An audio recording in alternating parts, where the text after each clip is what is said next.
We have even more highlights for you. On Saturday, the UFO and ULMS Super Late models highlighted the events at Pittsburgh's Pennsylvania Motor Speedway. I warn you, what you see next may be a little scary, so be aware.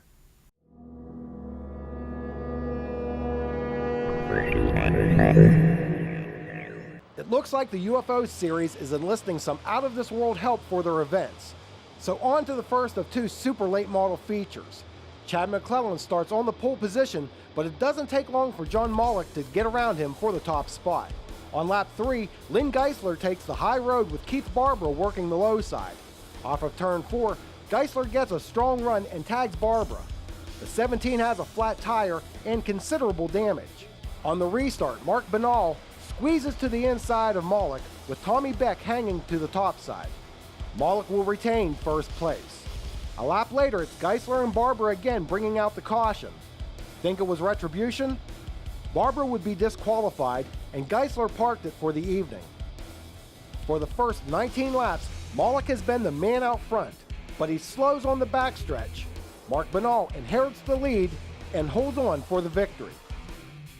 Banal was followed across the line by Mike Johnson, Brandon Burgoon, Brent Rebergen, and Tony Mussolino. For the second super late model feature, it's John Mollick again on the front row after his near dominant performance in the first race. Mollick starts to pull away while 2nd through 6th begin to mix it up. While Mollick maintains a considerable lead, his pursuers are using every inch of the track to jockey for position. A few laps in, Dave Wade is having a strong run, while here's a 4-car battle for the 3rd spot. Ben Miley on the inside would hold off Dennis Lunger going into the first turns. Remember Keith Barbara from the first race? After being DQ'd, the team got the car running strong again, as evidenced by this move to 2nd place over Miley. However, that's as far as he would advance, as Mollick leads from start to finish. John, after a heartbreaker in the first race, some redemption. Congratulations. Yes, I gotta thank my crew. They worked their butts off changing everything because of the gears broke in the first one, and we got lucky, started on the pole, and did good with it. Now you have had some not so good luck here. This is your first win. What do you think about that? Yeah, this is a big win for us because I've come here and just pulled my hair out. I went home and had a lot of sleepless nights trying to figure this place out, and just help from Rocket and help from my shock guy. We're kind of going in the right direction now. When it broke in the first race, what went through your mind? I was pretty upset because I was just kind of on cruise control. I seen Mark Banal coming there the one time, so I picked it up, started pushing a little bit more, just try to hit my marks and do what I needed to do. But when that thing was coming apart, it was disappointing.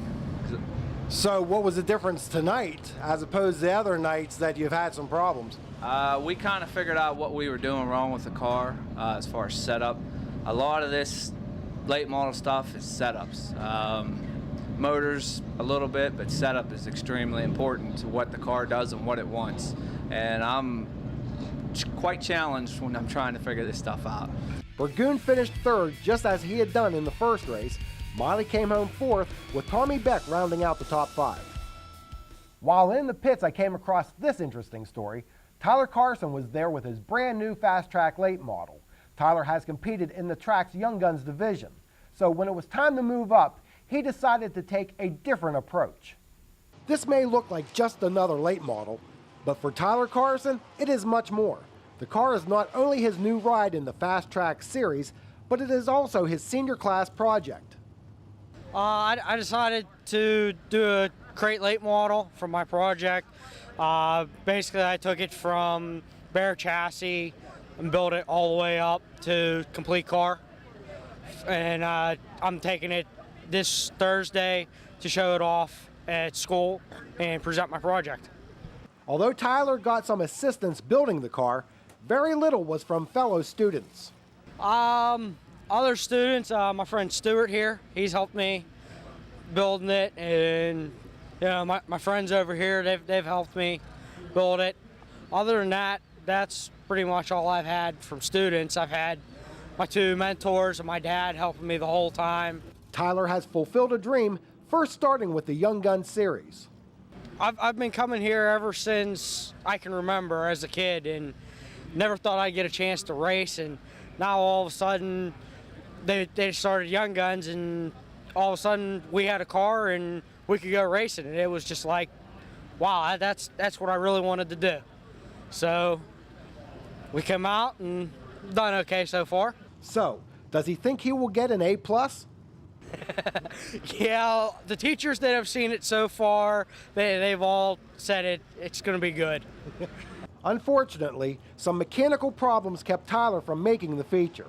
Regardless, great effort, Tyler. In the next segment, we'll look at some upcoming racing events. And still ahead, a chance for fans to give back to some injured drivers. Stay with us.